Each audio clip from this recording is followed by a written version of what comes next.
There are some amazing people around that we can learn from today. People who have already braved the storms and come out on top. People who are still alive today. People who started with nothing and ended up with something great. Famous people, not so famous people. Maybe even people you know, but don't know their stories. People who had an early vision and ambition. People who turned their focused dreams into the reality of success. Life is dull only to dull people. This is true, but it also could have read, life is interesting only to interesting people. Or life is successful only to successful people. And what I'm trying to say is that you must first become, mentally, from an attitude standpoint, that which you wish to achieve. A famous restaurateur was being interviewed by a reporter who asked, "When did you become successful?" He replied, "I was successful when I was sleeping on park benches, because I knew what I wanted to do and that I would do it." In short, his attitude had been one of success, of expecting success long before the material, the tangible rewards of success had been earned.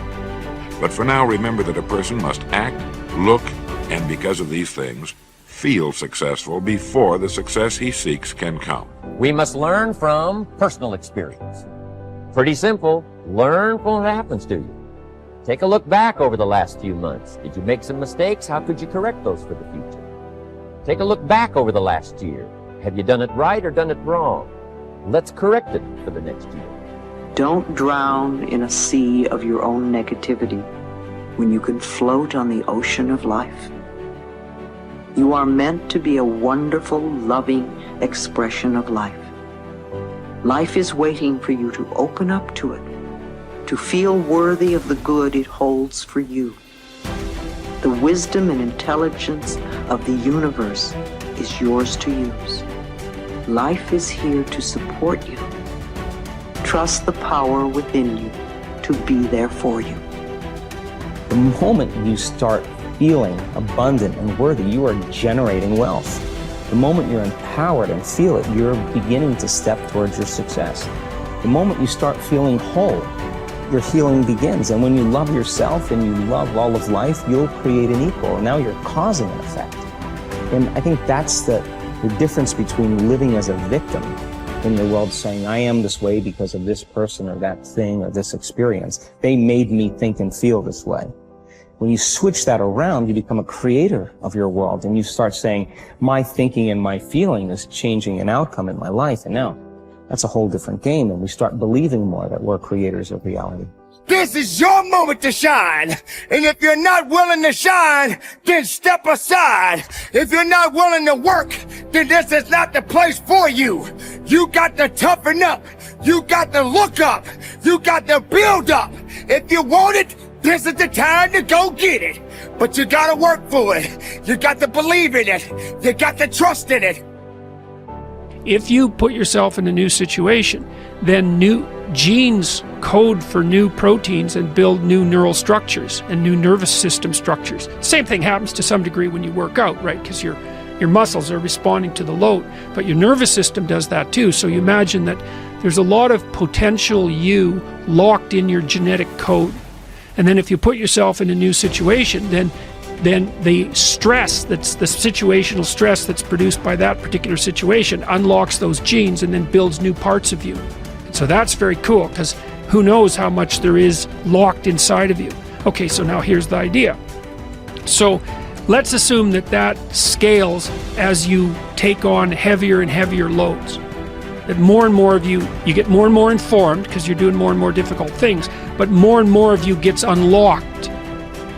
And so then what that would imply is that if you got to the point where you could look at the darkest things, so that would be the abyss, right? That would be the deepest abyss. If you could look at the harshest things, like the most brutal parts of the suffering of the world and the malevolence of people and society, if you could look at that straight and directly, that would turn you on maximally. And so that's the idea of rescuing your father, because imagine that you're like the potential composite of all the ancestral wisdom that's locked inside of you biologically. But that's not going to come out at all unless you stress yourself. unless you challenge yourself. And the bigger the challenge you take on, the more that's going to turn on. And so that as you take on a broader and broader range of challenges and you push yourself harder, then more and more of what you could be turns on, and that's equivalent to transforming yourself into the ancestral father, because you're like the, what would you call it? You're the consequence of all these living beings that have come before you, and that's all part of your biological potentiality. And then if you can push yourself, then all of that clicks on, and that turns you into who you could be. That's the re-representation of that positive ancestral father. So that's why you rescue your father from the belly of the beast. Acknowledgement is crucial to beginning. You have to dig deep and face yourself in stark reality. What do you think about yourself? Acknowledge your qualities and your flaws, not what your family and friends think about you. And what do you think? How do you feel about yourself? Objectively look inside yourself. You might think that is an overrated mainstream idea, but I promise you it is an imperative step you must take, and a big problem. Consciousness will take shape only if you start thinking about it. First, you have to understand your virtues and flaws. Then you have to begin to speak about them, not advice-seeking, but stating as facts. By speaking about them, I mean you must stand up and say, hey, this is me, I am this person. And it will hurt. Let's say you were blindfolded for 10 or 15 years. If after many years you choose to remove the blinders, when you open your eyes even the slightest bit, it will hurt as hell. So first you have to acknowledge that opening your eyes will be painful. Most of those who get this far will quit and fail because they fear pain and they fear failure. A lot of what-ifs will appear in front of them, and a lot of possibilities that might lead to failure. So they decide to do nothing, and they stick their heads back in the sand. Will you also do that? I know you won't. You are better than those who choose to be blind. You will keep going. What comes next in the process of recognizing a life that lacks confidence? After the pain, or shall I say during, you will start to recall one by one all the chances you missed, all the possibilities you didn't take, and all the time you wasted. It is important to take these lessons and promise yourself it won't happen again. But don't spend too much time regretting a wasted past. Stay in the present, leave the past behind, and act now in a way to improve your future. Prepare yourself for some further disappointments. You who are starting to see straight will realize the friends around you are not so perfect as you thought they were.